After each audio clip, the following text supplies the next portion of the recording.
Join me on a wild ride. Just over a year ago, I started publishing videos on YouTube, Rumble, and BitChute. So I thought I'd do an anniversary video. Some behind-the-scenes stories might be of interest to my regular viewers and new viewers who run small channels or people thinking about living the YouTube dream. My story? I'm a retired dinosaur looking for a creative outlet. In the last millennium, I briefly had vague ideas of a career in TV production. I produced a few videos for university class projects with mobile video cameras that weighed about 30 pounds, came in a padded case the size of luggage, and needed a sturdy tripod and extra floodlights for anything indoors. Editing was done on bulky machines by copying clips from one 1 3/4 inch wide video cassette to another. Now people are running whole channels with nothing but a pocket phone. Awesome. But not me. My cell phone is an old 3G BlackBerry, a hand-me-down from my brother-in-law. I use it as an alarm clock. I don't even have a data plan. My internet comes in on the landline. I'm not just a dinosaur, I'm a dinosaur on a budget. Here's my operation. Stuffed cow as a stunt double, bottom of the line computer. My scanner doesn't work, and the desk was hand-built by my uncle in the 1950s. My videos are all stock photos and footage from the editing software, screenshots, and clips from the screen recorder. Oh, I started with a hand-me-down headset mic, which soon developed a humming noise. With such a low-budget operation, I originally tried to call the channel Worst Channel Ever. But the name was already taken. Considering that I planned on spoofing a lot of eco-hypocrites, notably people who take private jets to the World Economic Forum to complain about carbon emissions. I called the channel What the Wef? That rhymes with What the F. Bad idea. When you type what in a search, the computer assumes you're asking a question, rather than searching for something named what. So the channel never shows up on search. It's easy to change a channel name on YouTube, so the channel became Uncle Blerf, which is easier for you to remember than Blurfner Gabludian. But Rumble and BitChute don't allow name changes, so I'll still be What the Wef? Until I start a new channel and re-upload all the videos. The experts advise channels not to publish until you have 5 videos. So if viewers like your first video, they have somewhere else to go. So I started my climate change superhero series, spoofing King Charles for stuff like flying a helicopter to give a speech on reducing aircraft emissions. How dare you! Next was Justin Trudeau. We have recently switched to drinking water bottles out of when we have water bottles out of plastic, away from plastic to. The last 3 videos were about Bill Gates. Lizzo and Bill Gates weigh in on climate change, which is actually just an excerpt from the main Gates video. Game of Thrones cast weighs in on climate change with Bill Gates, which is just a variation on Lizzo, and the ultimate Bill's Excellent TED Adventure, a 32-minute epic. I researched population control, nuclear energy, geoengineering, agriculture, insects, and Bill's personal life. I read entire books, watched Bill's TED Talk and other videos, wrote and rewrote the script, but the editing was the most work. A faceless channel requires much more work getting visuals. My editing software didn't come with a user's manual, so I'd have to search for online tutorials every time I needed to figure out how to do a new graphic or special effect. I lost work a few times when the computer glitched when I went too long without saving my work. Syncing multiple tracks was tough. I eventually figured it out, but still had some huge mistakes. Like this one where the overlay of Bill's mugshot for his DUI got stuck to a graphic covering private jets. In all, I must have spent 200 hours on that video. When I finally published it, it quickly got 3 views and then censored on YouTube. Medical misinformation. YouTube didn't say what. I appealed, figuring it had to be about Bill's TED Talk, where he calls on new vaccines to lower the world's population. But that video was all over YouTube. In fact, my footage came from another YouTube video, and for any medical claims, I showed the articles from their peer-reviewed medical journals. Appeal denied. No explanation. YouTube's community guidelines banned anything promoting vaccine hesitancy of any vaccine on the market. The vaccines Gates talked about to lower population were actually injectable birth control. The WHO had actually experimented with them. So I made a few cuts to the video and emphasized this medication was experimental, that is, not on the market. And the edited version was banned even quicker. This time the explanation was more direct. COVID-19 vaccine misinformation. Crazy! I appealed again since I didn't say anything about the COVID-19 vaccine or even COVID. Appeal denied.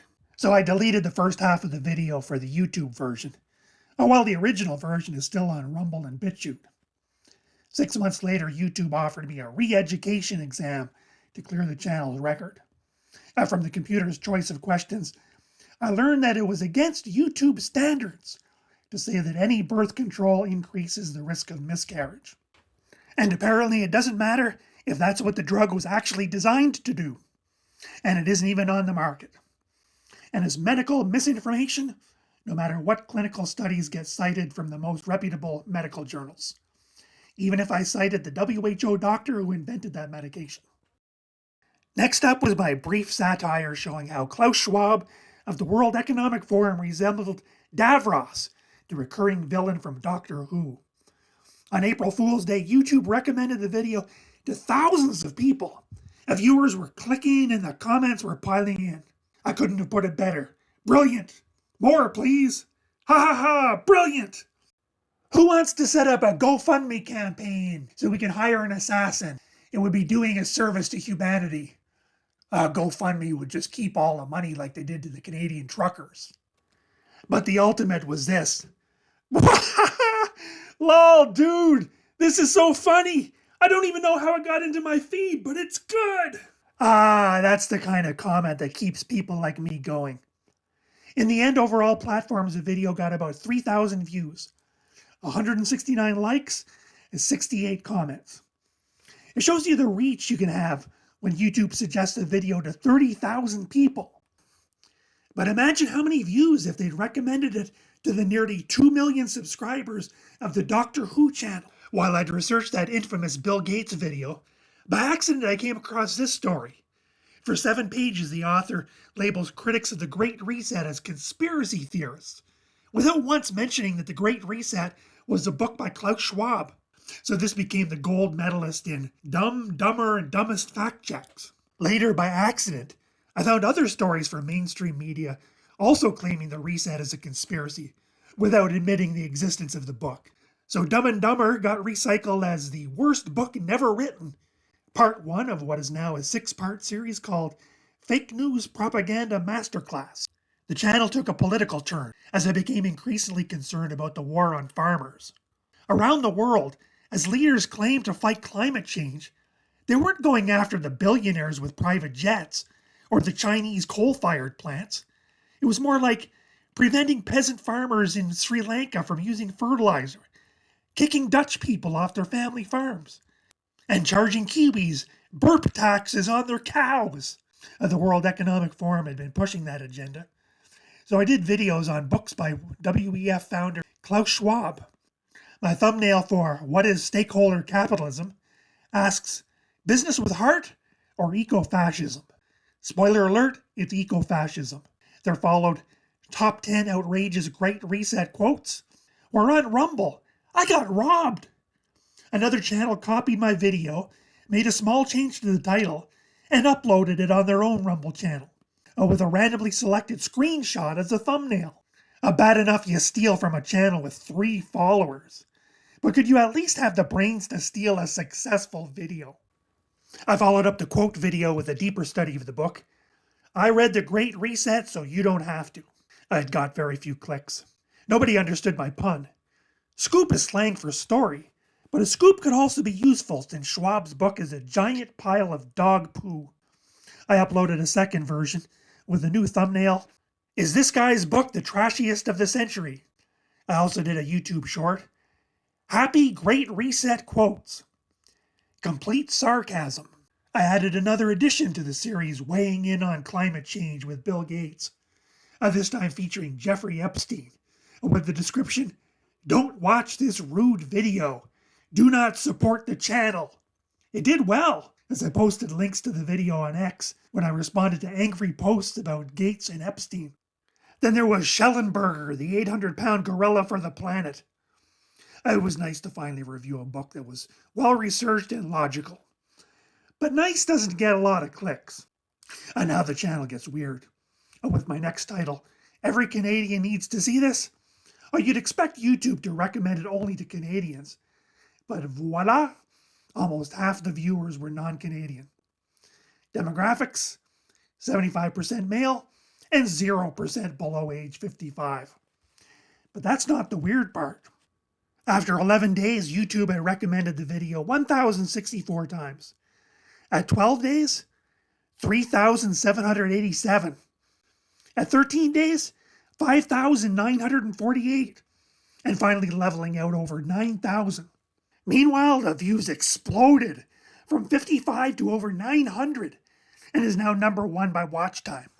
With the very next video on Canada's carbon tax, YouTube gave up at 949 impressions and 37 views. And meanwhile, at BitChute, the same video will reach 1,000, outperforming YouTube by about 30 to 1. Number 3 on BitChute is Greta Thunberg and the Lost Folk Wisdom of Henny Penny at 363 views versus only 23 on YouTube. And when I upload videos, lately I'm getting more views on BitChute in the first hour than I get in the first week on YouTube. But there's a crazy exception. Here's my video on NPR propaganda. 293 views, 10 comments, 25 likes. Sounds pretty good. But YouTube recommended it to 18,000 people, even though its click rate was 1%, and the average view time was 312 for a 13-minute, 43-second video. 23%. Compare that to my Game of Thrones video that had a click rate of 11%. Average view was 72%, and yet they stopped recommending it after only 118 impressions. Someone found my NPR video by a YouTube search for Nicole Kidman, but only watched the first 7 seconds, which is a pity since she only appeared in the last 7 seconds. Interesting to see where YouTube recommended the video. Topping the list, they suggested my video to 96 viewers of Bill Maher's video with Ray Romano. Only 3 people clicked, who only stayed for 32 seconds each. Another big one is The Destiny of Polyamory, with 38 attempts, only 2 clicks, averaging 1 minute 4. Where the watch times were the highest, YouTube only tried once or twice. Smithsonian Channel, Enochian Magic, Bike Trends, and a Neil deGrasse Tyson video, which made sense since I mentioned Tyson in my video. Even the one conservative student watched longer than the 96 Bill Maher fans and 38 wife swappers combined. I completed Are You Ready to Save the Planet? And then my computer crashed. I had to revert to factory settings and lost all my stock footage, and my editing software and antivirus service were disabled. I downloaded a new copy of Power Director, contacted McAfee, and took a few weeks off. When I came back to do Justin Trudeau Saves the Planet from Global Warming, the editing was glitching so badly it was hard to produce a video only 1 minute long. While working on the Guardian video, the editing program would regularly shut off on its own without saving changes, and I would get a message saying, "Oops, would you like to report the issue?" I always did, and then I'd get a message, "We will try to make better products." Meanwhile, the antivirus was down again, and I had to report it twice more to McAfee. So I figured when my computer crashed in December, it must have got fried or was attacked by a breakthrough virus that was still there. I was ready to give up and buy a new computer when I finally got a message from Power Director, "Would you like to install an updated program? We've fixed those problems." Happy dinosaur again. YouTube wasn't happy. I published my climate activist video March 1st at 11:15 a.m., and by 11:56, it had only 1 view and 1 impression. And by 5 p.m., it had only 9 impressions and 2 views, and by 9:30, those 2 views and 6 of those impressions were erased. And 3 days later, I learned that 122.8% of my viewers were unsubscribed. So anyone watching here, please subscribe more than once. So things are finally looking bright. Because from here, what else could possibly go wrong?